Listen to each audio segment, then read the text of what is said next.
Nesta sexta-feira santa, sexta-feira maior, nós mergulhamos profundamente no mistério da paixão de nosso Senhor Jesus Cristo. E é nesse mistério que nós devemos permanecer até o clarear da nova perspectiva de vida, que é aquele momento em que vamos perceber que a morte não tem poder sobre a vida. É a vida que tem poder sobre a morte. Não falo da vida humana, da vida natural, mas da vida em Cristo, da vida em Cristo. Jesus ofereceu todo o seu sofrimento e dores para que tivéssemos essa vida nova. É justamente essa vida nova que faz a diferença na vida de cada um de nós. Não somos meros animais. Fazemos parte do gênero animal, só que temos a inteligência, nos assemelhamos a Deus pela liberdade e pela inteligência, e por outros dons também mais. Mas é algo bem mais profundo esta vida nova. É o Deus que quer participar da nossa vida e também quer que nós participemos da vida dele. Em outras palavras, devemos fazer aquilo que Jesus fez, só que na ordem inversa.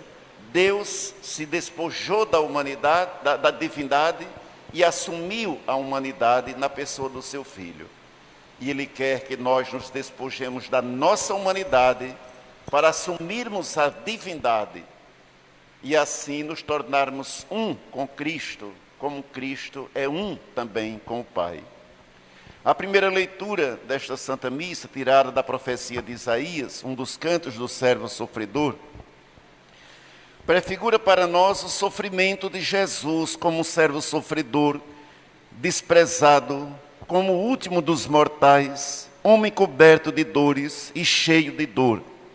O sofrimento e a entrega de Jesus têm efeito concreto hoje na nossa existência e nos servirá de exemplo quando tivermos que passar também pelos males e injustiças. Porque a vida ela é cheia de altos e baixos. Ela não é totalmente um mar de rosas, como nas histórias de antigamente, porque atualmente nem nas histórias mais. Mas são momentos que nós vivemos. E se nós não tivermos a mesma, ou não quisermos fazer a mesma experiência de Cristo, nós não vamos suportar os momentos de dor, os momentos de angústias, os momentos de sofrimento. Tudo tem uma razão de ser. Os frutos da entrega de Jesus são percebidos na nossa vida quando sofremos e esperamos a recompensa da glória vivida desde já aqui na terra. Então Jesus ofereceu todo o seu sofrimento e dores para que tivéssemos vida nova. Não foi por outra coisa, foi pela nossa felicidade. Uma felicidade que não se reduz ao tempo, mas transborda para a eternidade. Olhando para mais além dos acontecimentos e antevendo a glória futura e a libertação de muitas pessoas através do nosso sofrimento, nós também poderemos vencer e ter sucesso aqui na terra. Porque tudo começa nessa fase que nós estamos. Sem Jesus, todos nós vagamos como ovelhas desgarradas. Eu já ouvi pessoas dizer assim, eu não preciso de Jesus, eu dou conta sozinho da minha vida. Que besteira uma pessoa que pensa dessa forma. Na primeira dificuldade, não precisa ser uma dificuldade muito grande, vai sofrer uma queda terrível e dificilmente se erguerá novamente. Porque falta justamente aquele alicerce forte que é Cristo na vida dele. Jesus é o cordeiro que foi levado ao matadouro e que tomou sobre si o pecado de todos nós. Ele é o justo que faz justos inúmeros homens e mulheres, carregando sobre si as suas culpas, mas que por esta vida de sofrimento alcançará a luz e uma ciência perfeita. Porque nós sabemos que tudo nesta vida passa, tudo passa, nada vai permanecer. Até nós estamos de passagem também nessa vida. Se para a morte ou para a vida eterna, aí vai depender de cada um de nós. Se nos aprofundarmos um pouco mais nesta primeira leitura, o servo sofredor de Isaías, iremos perceber a glória que está reservada a todos aqueles que se entregam por amor à causa do Senhor. Todo este trecho se refere ao sofrimento de Jesus, mas também à glória que lhe foi reservada. Aparentemente destruído, fracassado, aparentemente. Na verdade, ele tomava sobre si nossas enfermidades e sofria, ele mesmo, as nossas dores. A punição a ele imposta era o preço da nossa paz e suas feridas o preço da nossa cura. Diante dessa breve reflexão em relação à primeira leitura, nós podemos nos questionar: você vê algum sentido no sofrimento por amor a Deus? De que você é capaz de renunciar para não perder o amor de Deus? Você tem alguma experiência disso? Qual a mensagem que você tira para a sua vida do sofrimento de Jesus Cristo? Você espera com paciência a glória futura? Como é que está a sua paciência diante dos reveses da vida? Quando você está num momento de dor, de sofrimento, de dificuldade, para quem você olha mais? Para as pessoas que estão à sua volta? Para Cristo? Para dentro de você mesmo? Qual a sua postura diante de tudo isso? Meus irmãos e minhas irmãs, no Salmo de hoje, nós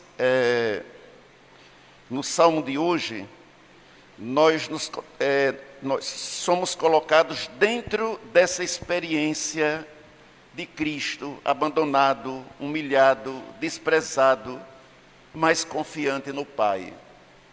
A cruz foi o leito onde Jesus deu o último suspiro e se entregou para que se cumprisse a vontade de Deus.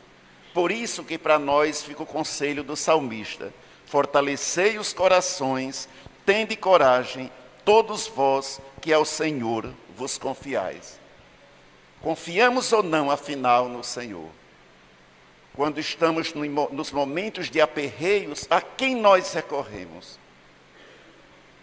Nós depositamos a nossa confiança mais nas pessoas ou em Deus?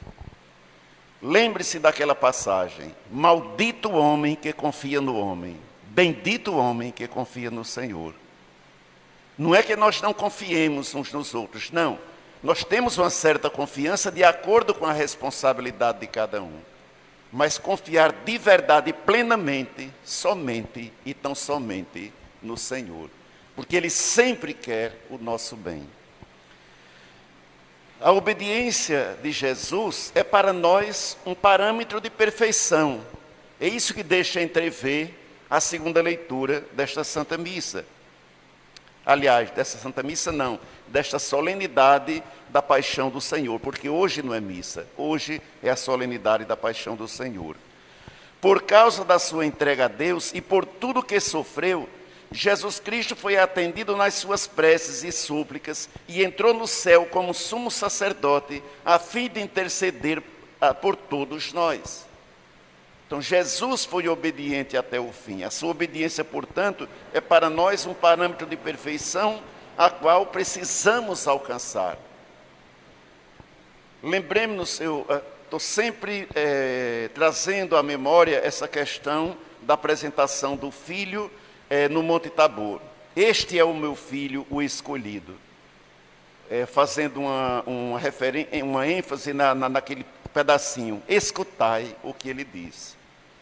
Levando também todos vocês, ou caminhando juntos, vocês e eu, para Caná da Galileia, quando Maria diz às pessoas que estavam tomando conta da festa: fazei tudo o que ele vos disser. Também lembrando aquele episódio de Jesus, quando estava pregando às margens do mar da Galileia, E Simão, ainda não era chamado Pedro, ainda era Simão ainda, com André e João, estavam pescando e não pescaram nada, pois Jesus se afasta, sobe em uma das barcas, manda afastar um pouquinho, fala aos discípulos, depois diz: avança para as águas mais profundas e lançai as vossas redes. Aí chama atenção agora para o que vou dizer agora. E Pedro diz: mestre, passamos a noite inteira e não pescamos nada, mas em atenção à tua palavra, vou lançar as redes. A pesca milagrosa aconteceu justamente pela obediência, pelo ouvir, pelo obedecer. Por ter sido provado em tudo como nós, menos no pecado, Jesus é capaz de se compadecer das nossas fraquezas e está a postos para nos acolher e nos perdoar. Mas pare, meu pecado é gravíssimo. Se você confia na misericórdia divina, você vai ser perdoado desse pecado. Agora você tem que demonstrar arrependimento, não é só verbalizar o sentimento, mas viver esse sentimento, dar passos para que você mostre verdadeiramente que você se arrependeu disso e não volte mais a cometer o mesmo pecado. Então ele, Jesus, é a causa de salvação eterna para todos que lhe obedecem. Dessa forma, a nossa submissão e dependência dar-nos-ão motivação para que vivamos uma vida condizente com a nossa fé na sua medição junto ao Pai. Então Jesus foi obediente ao Pai até a morte e morte de cruz. Nós temos que ser obedientes a Jesus Cristo até a nossa morte. Porque dessa forma, como Jesus ressuscitou, nós também haveremos de ressuscitar. Por isso não podemos perder tempo, nem oportunidade para urgentemente nos aproximar com toda a confiança do trono da graça. E quem é o trono da graça? O próprio Jesus Cristo. O próprio Jesus Cristo. Também, diante dessa breve reflexão em relação à segunda leitura, nós podemos nos questionar.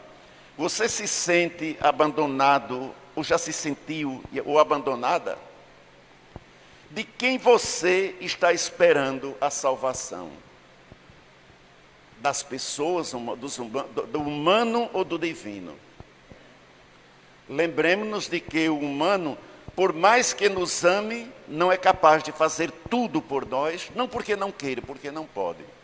Mas Jesus é capaz de fazer tudo. Você percebe que Jesus também sofreu aqui na terra?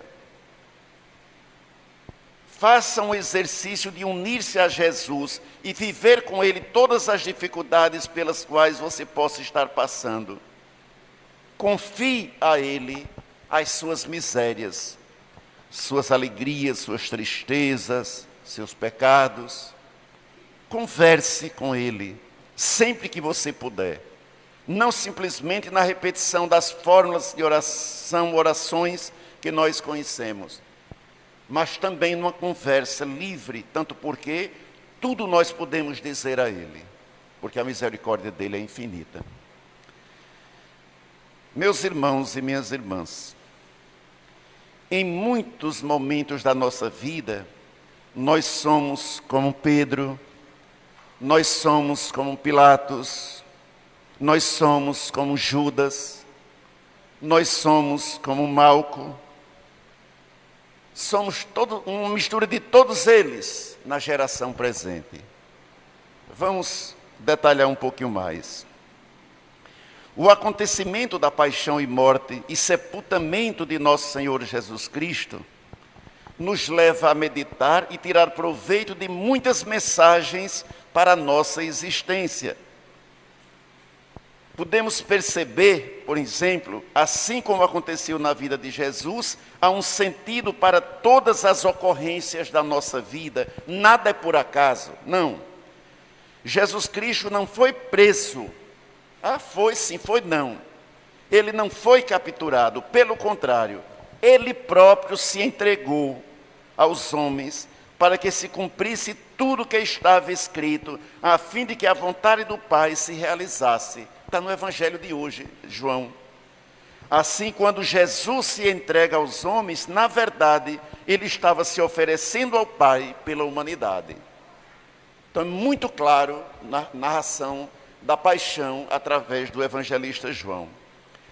Nessa mesma narrativa, nós percebemos que Jesus estava consciente de tudo o que iria acontecer. E por isso ele próprio interpelou os guardas, dizendo: a quem procurais? E depois de saber que eles o buscavam, Jesus não teve receio de dizer: sou eu. Então ele se apresentou, ele se entregou. Nós também precisamos estar atentos ou atentas para as coisas que acontecem na nossa vida, a fim de entendermos qual é a vontade do Pai para nós, principalmente nas situações em que teremos ou temos que enfrentar desafios. Porque é interessante que às vezes não precisa nem ser uma coisa muito grave, nós já queremos logo culpar os outros ou a Deus. Por que Deus permitiu? Por que Deus fez isso? Porque Deus é assim. Ora, Deus não fez, não quer, Deus não quer o mal de ninguém. Mas existe um projeto do Pai, existe um ajuste de contas em relação àquilo que nós fazemos e aquilo que está à nossa volta do mundo, é a tal da lei da ação e reação. Todas essas coisas são interessantes. Quando você começa a olhar dessa forma, você começa a perceber, a ver o lado positivo das coisas e não culpar quem quer que seja. Eu vou dar um exemplo bem claro em relação a mim. Na minha vocação, eu sempre fugi que eu não queria ser padre. Eu tinha a vocação, mas não aceitava. E só fui responder com 28 anos, foi que eu tomei uma decisão para o sacerdócio. Então eu demorei, fugi, tomei uma decisão. Nesse espaço de tempo, entre 16 e 28 anos, 27 anos, 27, 28, eu fui fumante, fumava 2, 3, 4 carteiras de cigarro por dia. Foi o meu único vício que eu tive no passado. Então, quando eu entro no seminário, 2 meses que eu estava lá, eu tive um edema pulmonar. Por causa desse edema, eu passei por situações terríveis de rejeição. Eu tive que sair do seminário com o argumento de se eu não me recuperasse, não voltaria. Então foi todo um dilema ali, todo um dilema. Normalmente um edema mata, mas eu escapei. Então já comecei a olhar esse lado positivo. Bom, se eu escapei, então eu vou reclamar de quê? Não. Aí depois eu comecei a pensar, eu disse assim: eu fugi tanto que quando eu dei uma resposta, Deus me deu um susto. Mas deu um susto utilizando o meu passado. Porque eu fumei demais e eu acabei tendo aquele edema. Como se fosse uma puxada de tapete de Deus. Para dizer o quê? Quem está no comando não é você, sou eu. Você é instrumento. Como se Deus dissesse isso para mim. Então eu pensei dessa forma. Nem culpei a Deus, não culpei quem quer que seja, mas culpei a mim mesmo. E com isso eu superei de forma assim fantástica todas essas questões, sem sequelas nenhuma. Então nós precisamos olhar para os acontecimentos da nossa história, da nossa vida, da vida das pessoas, não com o olhar humano, porque se for olhar só com o olhar humano não vale nada, mas com o olhar de Deus, ou seja, com o olhar da fé. Então, muitas vezes, nós também temos consciência de que algo precisa mudar na nossa vida. E para isso temos que assumir nova postura, novo compromisso. No entanto, nós relutamos. Se tivermos confiança nos planos de Deus para a nossa felicidade e consciência de que Ele precisa de nós para colaborar na salvação dos nossos irmãos e irmãs, nós também não fugiremos dos obstáculos e, como aconteceu com Jesus, também nos apresentaremos diante dos nossos algozes para beber o cálice que o Pai tem para nós. Porque se você confia em Deus, por maior que seja a tribulação, mas você vai sentir uma força interior, assim, fenomenal, que você sabe que não é sua, não é uma força humana, mas é a força de Deus que está em você. É como se fosse um fogo que vai te impulsionar para frente, nesse sentido, de uma forma positiva.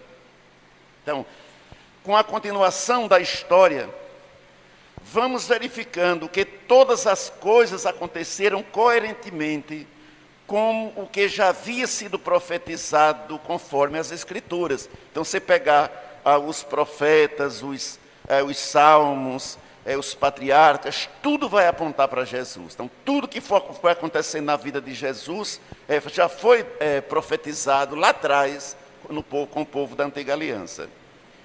Então, a Bíblia é um livro de homens santos e pecadores, e nela nós nos identificamos quando agimos bem ou agimos mal. O mesmo Pedro que cortou a orelha do servo do sumo sacerdote para defender Jesus, foi o que depois, por 3 vezes, negou que eu conhecesse. Imagina o olhar de Jesus para Pedro, quando Pedro nega pela 3ª vez, quando Pedro nega pela última vez e o galo canta. Aquilo ali corroeu Pedro por dentro. Jesus não disse nada, mas aquele olhar de Jesus para Pedro falou muito alto. Se ele não tivesse a estrutura que ele tinha feito a mesma besteira que Judas fez, tinha suicidado. Ele só não suicidou porque Pedro era muito forte. E a negação dele foi por covardia, foi por medo. Não foi por falta de fé ou porque ele não gostasse de Jesus. Foi por medo dos judeus. A atitude de Pilatos revela nossa omissão diante das coisas erradas que presenciamos e lavamos as mãos porque achamos que não compete a nós e não temos nada a ver com isso.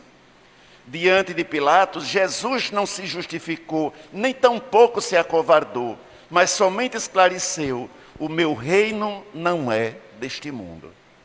Então foi bem claro Jesus. Meus irmãos e minhas irmãs, aprendendo com o Mestre, nós também podemos assumir compromissos e atitudes coerentes com o nosso desígnio e não nos afastar do nosso ideal da vida. Realmente o nosso reino não é deste mundo. E as dificuldades que enfrentamos nesta vida temporal são apenas pontos que nos levam a atravessar o vale para chegarmos ao reino definitivo. Então nós somos, como dizia o padre Zé Augusto, na missa de Ezequias do Monsenhor de Lorizano, nós somos seres da esperança, nós somos seres da eternidade. Não somos da temporalidade da vida, mas da eternidade, porque é para lá que todos nós caminhamos.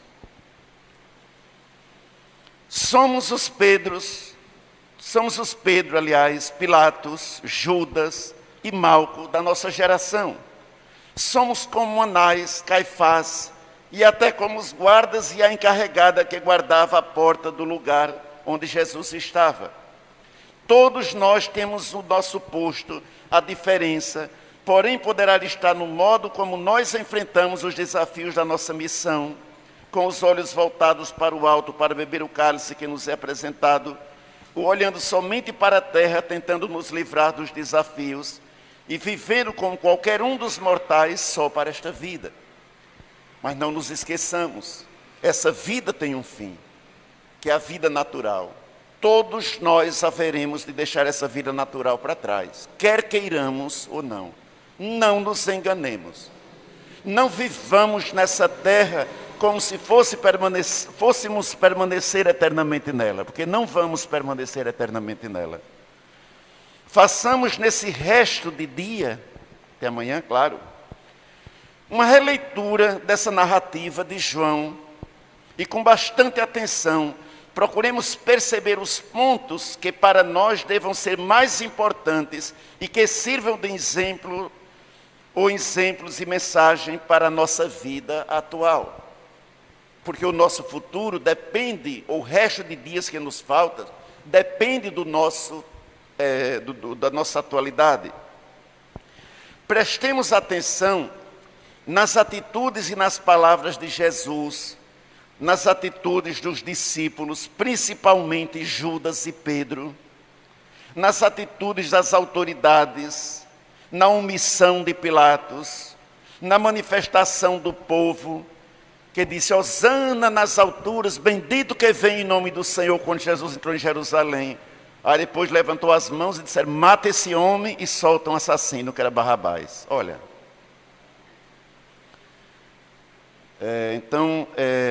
nessa manifestação do povo, da multidão que antes proclamava Jesus rei, na atitude dos soldados, enfim, façamos um paralelo dos acontecimentos da paixão de Jesus com a nossa vida cotidiana. E procuremos equalizar a nossa vida, não com as atitudes negativas de todos esses personagens do Evangelho de hoje, com exceção de Jesus, claro. Então, que nós possamos centralizar a nossa vida nesse Deus verdadeiro, nesse Verbo de Deus que se fez carne e veio habitar entre nós, entregando a sua vida por todos, para que nós fôssemos resgatados e tivéssemos a graça um dia de estar nos braços do nosso Pai do céu. Assim seja.